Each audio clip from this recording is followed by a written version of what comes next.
તેલંગાણાના મેડકમાં ભારે વરસાદથી પૂરની સ્થિતિનું નિર્માણ, જેમાં ઇદુપલાયા મંદિરમાં નદીના પાણી ઘૂસ્યા છે. ધસમસતા પાણીના પ્રવાહમાં સમગ્ર મંદિર પરિસર જળમગ્ન.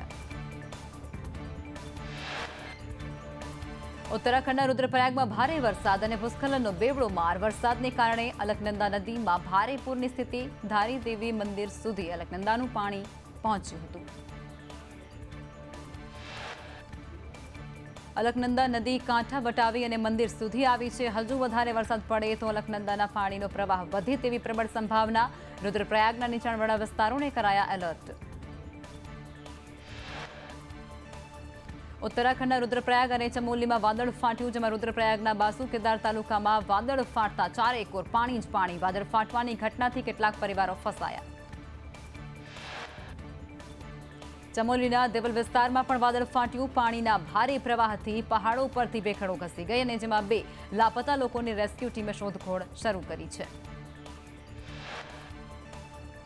ઉત્તરાખંડના ગઢવાલમાં અત્યંત ભારે વરસાદને કારણે અલકનંદા નદી ગાંડી તૂર, જેમાં શ્રીનગરમાં કાંઠા તોડી અને વહી રહી છે અલકનંદા. ઉત્તરાખંડમાં ગંગોત્રી હાઈવે પર ભૂસ્ખલન થતા રસ્તાઓ થયા છે બ્લોક, જેમાં ડબરાની પાસે પહાડ પરથી મોટા પથ્થરો રસ્તા પર આવી ગયા હતા.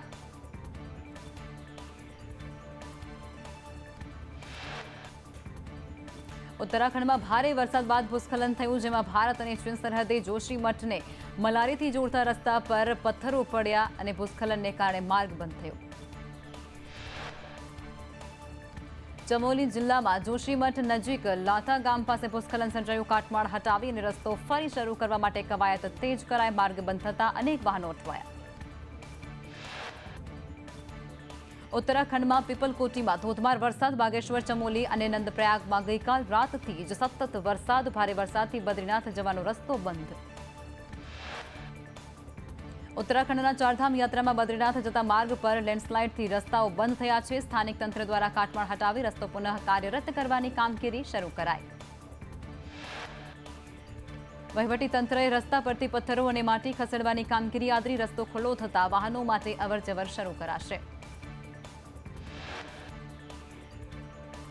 હિમાચલ પ્રદેશના ચંબામાં ભારે વરસાદથી જમીનનું મોટા પાયે ધોવાણ. નદી કિનારે આવેલું મકાન ધરાશાય. આખું ઘર પાણીના ધસમસતા પ્રવાહમાં વહ્યું. હિમાચલ પ્રદેશના ચંબામાં ભારે વરસાદ બાદ અનેક સહેલાણીઓ ફસાયા. પૂરમાં ફસાયેલા અનેક સહેલાણીઓને સલામત સ્થળે ખસેડાયા. અચાનક પૂરના પાણી આવી જતા પ્રવાસીઓ ફસાયા હતા. હિમાચલ પ્રદેશના મનાલીમાં ધોધમાર વરસાદથી વિવિધ વિસ્તારો પાણી થયા છે. કેટલાક વિસ્તારોમાં પાણી ભરાતા લોકોને ભારે હાલાકી.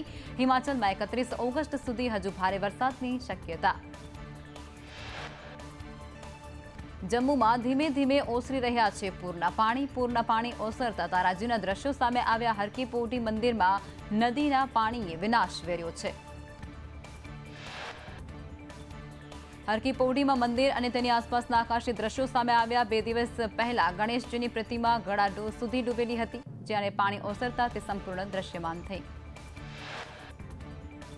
પાણી ઓસરતા કાદવ અને કીચડ સાથે ઇમારતોને નુકસાનનો તાગ મળ્યો છે, જેમાં જમ્મુના નીચાણવાળા વિસ્તારમાં તવી નદીના પૂરના પાણી ફરી વળતા ગંદકીના ઢગ જોવા મળ્યા. આજે રાજ્યમાં સાર્વત્રિક વરસાદની છે આગાહી. મધ્ય અને દક્ષિણ ગુજરાતના 12 જિલ્લામાં ભારે વરસાદની છે આગાહી. 3 સિસ્ટમ સક્રિય થતાની સાથે વરસાદની શક્યતા. મધ્ય ગુજરાતના 9 જિલ્લામાં ભારે વરસાદની આગાહી. ખેડા, આણંદ, પંચમહાલ, દાહોદ, મહીસાગર, વડોદરા, છોટાઉદેપુર, નર્મદા અને ભરૂચમાં ભારે વરસાદની સંભાવના. દક્ષિણ ગુજરાતના સુરત, નવસારી અને વલસાડમાં ભારે વરસાદની કરાઈ છે આગાહી. તો ડાંગ, દમણ, દાદરા નગર અને હવેલીમાં પણ મધ્યમ વરસાદની રહે છે શક્યતા. પંચમહાલના શહેરામાં નીચાણવાળા વિસ્તારોમાં પાણી ભરાયા છે અને શાંતાકુંજ સોસાયટીના રસ્તા પર પાણી ભરાતા સ્થાનિકોમાં રોષ જોવા મળ્યો છે. 2 ફૂટ સુધી પાણી ભરાતા વાહન ચાલકો અટવાયા.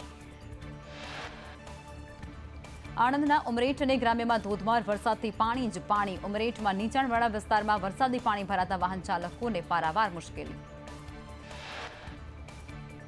ઉમરેઠના પરવટા, ભાલેજ અને સુંદરપુરા, સુરેલી, બેચરી, ધુણેટા સહિતના ખોરવાડ વિસ્તારોમાં વરસાદી માહોલ, જેમાં ધોધમાર વરસાદથી ખેતરો પાણી થયા.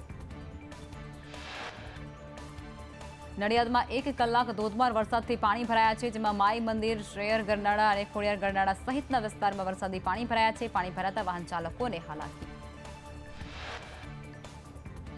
સુરતના ઉકાઈ ડેમમાંથી 74,498 ક્યુસેક પાણી છોડવામાં આવ્યું છે. ઉકાઈમાંથી પાણી છોડાતાની સાથે તાપી નદી બે કાંઠે વહી છે.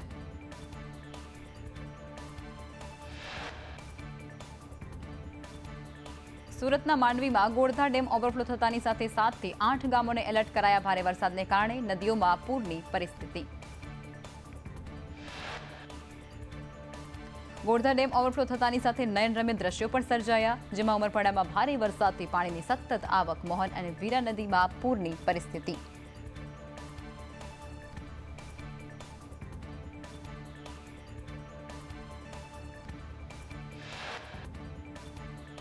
તાપીના ડોરવણમાં 2 કલાકમાં 5 ઇંચ વરસાદથી નદી નાળા છલકાયા છે, જેમાં મુશળધાર વરસાદથી અંબિકા, ઓલણ અને પૂર્ણા નદીની જે નદીઓ છે તેની સપાટી સતત વધી રહી છે. વરસાદથી નીચાણવાળા વિસ્તારોના ભરાયા છે પાણી.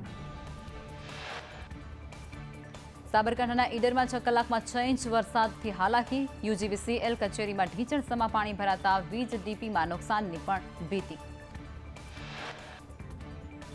સાબરકાંઠાના ઈડરની આત્મવલ્લભ હોસ્પિટલમાં પાણી ભરાયા, જેમાં હોસ્પિટલમાં ઢીંચણસમાં પાણી ભરાતા દાખલ દર્દીઓને પારાવાર મુશ્કેલી. પાલિકા સહિત સ્ટેટ હાઈવે ઓથોરિટી સામે રોષની લાગણી.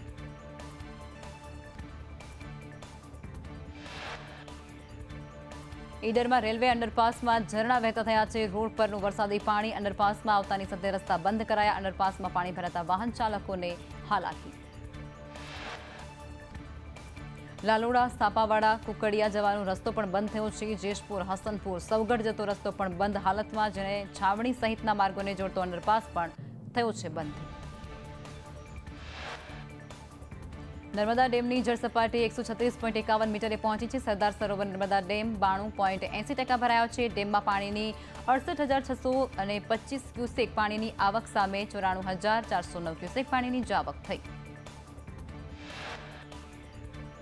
મહેસાણાના ધરોઈ ડેમમાં પાણીની આવક થતાં 4 ગેટ ખોલવા પડ્યા છે, જેમાં ડેમના 2 ગેટ 6 ફૂટ અને 2 ગેટ 4 ફૂટ ખોલી અને 26,430 ક્યુસેક પાણી નદીમાં છોડ્યું. ધરોઈ ડેમમાં હાલમાં 21,447 ક્યુસેક પાણીની આવક થઈ રહી છે. ડેમમાં 83.49% પાણીનો જથ્થો પણ ઉપલબ્ધ છે. ડેમની સપાટી 617.63 ફૂટ પર પહોંચી. અરવલ્લીના માઝૂમ ડેમમાંથી 5,000 ક્યુસેક પાણી છોડાયું છે. ઉપરવાસમાં ભારે વરસાદથી ડેમની જળસપાટી 156.63 મીટર સુધી પહોંચી છે. મોડાસા, ધનસુરા, બાયડના 27 ગામને કરાયા એલર્ટ. ભાવનગરના સિહોરનું ગૌતમેશ્વર તળાવ સંપૂર્ણ ભરાયું છે. ગૌતમેશ્વર તળાવની સપાટી 27 ફૂટે પહોંચી છે. હવે પીવાના અને સિંચાઈના પાણીની અછત નહીં રહે. નીચાણવાળા વિસ્તારોને તંત્ર દ્વારા એલર્ટ કરાયા. હિંમતનગરમાં હાથમતી નદી પર બ્રિજ પર પાણી ભરાયા છે. બ્રિજ ઉપર જાણે નદીઓ વહેતી હોય તેવા દ્રશ્યો. 1 વર્ષ પહેલા બનેલા આ બ્રિજ પર પાણી ભરાતા વાહન ચાલકોમાં રોષ. બાદ પણ લાપતા 8 જેટલા ખલાસીઓને કોઈ ભાળ નથી મળી રહી અને ત્યારે કોસ્ટગાર્ડ બાદ હવે માછીમારો જાતે તેમને શોધવા માટે નીકળી પડ્યા છે. દરિયો શાંત થતાની સાથે જ માછીમારો દરિયામાં ઉતર્યા છે. અલગ અલગ ટીમો બનાવી અને માછીમારોએ જાતે શોધખોળ આદરી છે, જેમાં જાફરાબાદના દરિયામાં 3 બોટે જળસમાધિ લીધી હતી. ગૌમાતાને રાજ્યમાતાનો દરજ્જો અપાવવા માટે આંદોલન. યોગી દેવનાથ બાપુને સાંસદ ગેનીબેન ઠાકોરે આપ્યું સમર્થન. સાંસદ ગેનીબેને સીએમને પત્ર લખી કરી માંગ. સરકાર ગાયને રાજ્યમાતાનો આપે દરજ્જો. સાંસદ ગેનીબેને મહારાષ્ટ્ર સરકારના નિર્ણયનો હવાલો આપ્યો છે, જેમાં ગેનીબેને માંગ કરી છે કે મહારાષ્ટ્રની જેમ ગુજરાતમાં પણ ગાયને રાજ્યમાતાનો દરજ્જો આપવામાં આવે.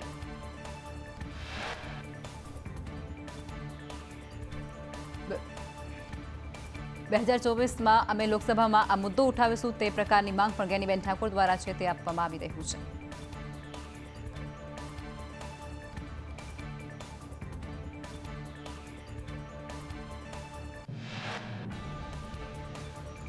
અમદાવાદની 7th ડે સ્કૂલને ડીઈઓ દ્વારા વધુ એક નોટિસ ફટકારાઈ છે, જેમાં શાળાની માન્યતાના ડોક્યુમેન્ટને રજૂ કરવાનો આદેશ અને આજે બપોર સુધીમાં ડોક્યુમેન્ટ રજૂ કરવાના આદેશ.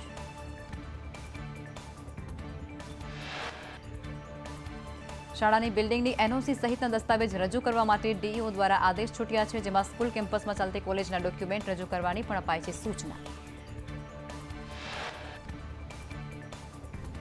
બિટકોઇન કૌભાંડમાં 14 આરોપીઓને અમદાવાદ સેશન્સ કોર્ટે જન્મ ટીપની સજા સંભળાવી છે, જેમાં કોર્ટે પૂર્વ એમએલએ નલિન કોટડિયાને પણ જન્મ ટીપની આપી છે સજા.